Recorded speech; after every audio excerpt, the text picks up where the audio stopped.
mata ku ne zaɓe, mata ku ne zaɓe, mata ku ne zaɓe. Na ce mata ku ne zaɓe har sau uku saboda ku ne zaɓen. Ku kaɗai ne za ku iya jure hawa layin zaɓe.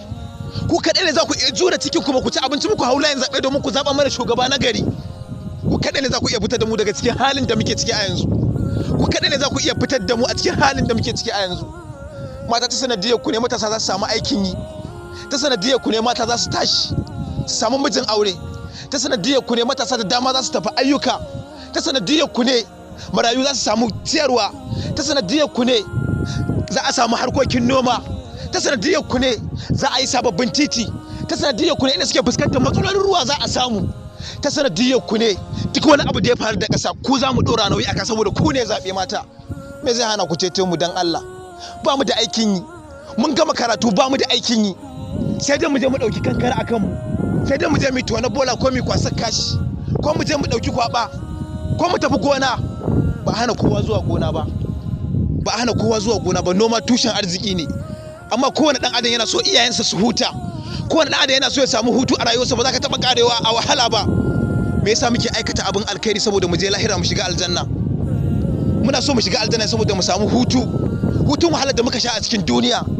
Haba dan Allah mata, shawara zan ba ku, ba nan ne na ce sai kun zaɓi jam'iyyata ba, amma ka duba jam'iyyar da za ta yi maka adalci, jam'iyyar da take muku alƙawarin cewa za ta kawo muku ƴancinku, ta fitar da ku a cikin masifar da kuke ciki. Wallahi tallahi a yanzu a Najeriya jam'iyyar PDP ce kadai za ta iya fitar da mu daga cikin wannan hali da muke ciki. Baba Atiku ya mana alƙawarin zai buɗe boda, da zarar an buɗe boda wahala ta ƙare, kowa zai nomansa cikin kwanciyar hankali. Idan ba a buɗe boda ba ta yaya za ka samu kuɗi kai noman?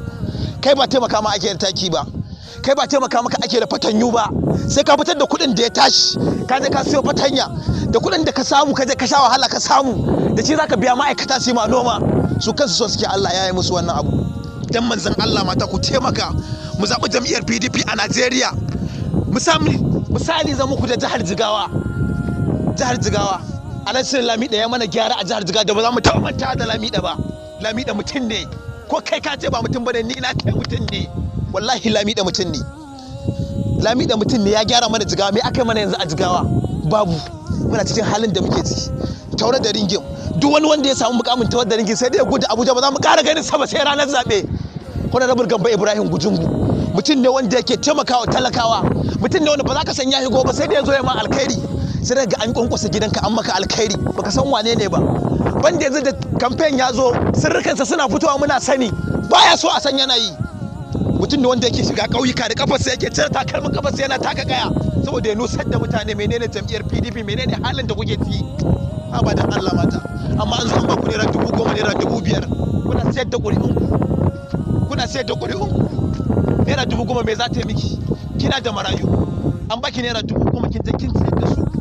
A cikin kwana biyu naira 10,000 ba ta kwana biyu in kina da marayu 10, kuɗin makarantar su, kuɗin abincin su, sitira ku, naira 10,000 za ta. Idan aka ba ku 10,000 ba za a ƙara ba ku wata ba. Gabawa zai ba ku, gobawa zai ba ku, sai kun tashi da kuɗin ku kun nema, kun tashi da kuma ku kun nema. Idan kun je ta yaya za ki sana'a ko ya tashi, riban nawa za ki samu? Idan kin siyo abin 1,000 kina samun riban naira 200, in ba ki samu riban naira 50 saboda komai ya tashi.